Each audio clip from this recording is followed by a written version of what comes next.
She had always been the kind of woman who could command a room, confident, magnetic, maybe a little too flirtatious at times. In the beginning, I found that charming.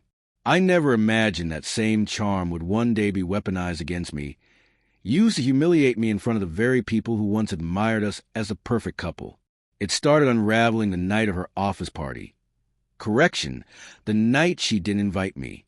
She said it was an employee-only event to celebrate a major client acquisition. I didn't question it at first. I wanted to be the supportive husband. But something didn't sit right. Gut feeling, not insecurity. No, this was the kind of knowing that builds from observation. Her phone suddenly had a password. She started working late, yet never brought home a laptop. On some nights, she smelled of unfamiliar cologne and dismissed it as a new shampoo. I said nothing. I waited. I watched. Instincts don't lie. They quietly collect facts. Inconsistencies. Half-truths. The nervous smile of her co-worker when I once dropped off a forgotten scarf. The way mutual friends grew awkward around me. The signs grew louder, and denial was no longer an option. I didn't panic. I traced the patterns. Meetings that didn't appear on the company calendar, dinner receipts she tucked away, a hotel reservation under her name for 2 guests the same weekend she claimed to be at a leadership seminar. When I finally confronted her, I kept my tone calm, asked soft questions.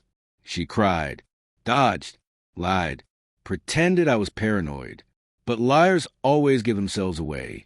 They talk too much when they should just listen. That's when I made a choice. I wouldn't shout. I wouldn't beg or cry. I would gather, observe, wait for the right moment. The moment the truth would not just be heard, but seen. She gave me that moment. Her company was hosting the biggest gala in its history, a black tie event for board members and high-profile investors. And she made a fatal mistake.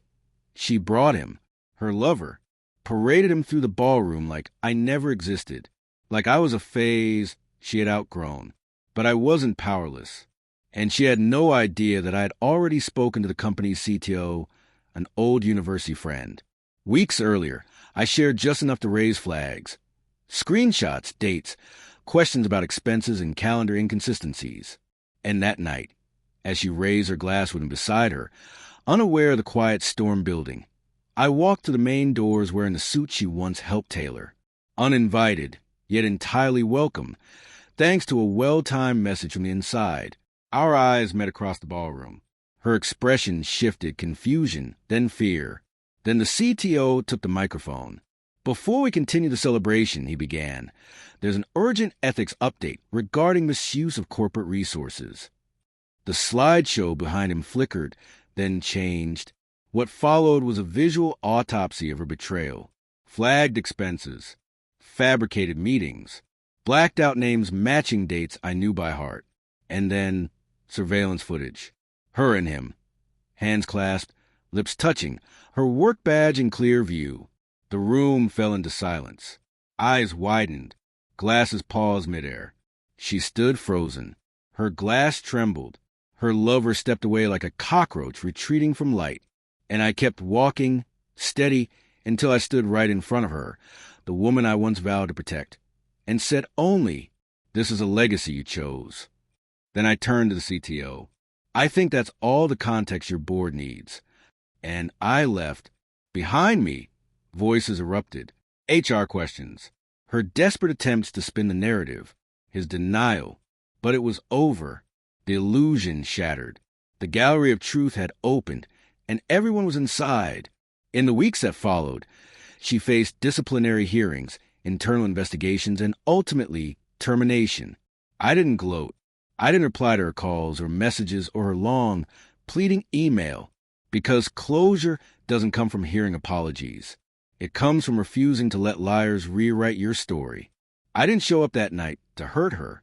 I showed up to end the performance, to burn down the stage. And when she finally realized what she had lost, I was already gone, walking forward with quiet fire, not of anger, but of peace. Because you don't bargain with arsonists who torch love and call it self-discovery. You let them watch the empire they built on lies collapse without you.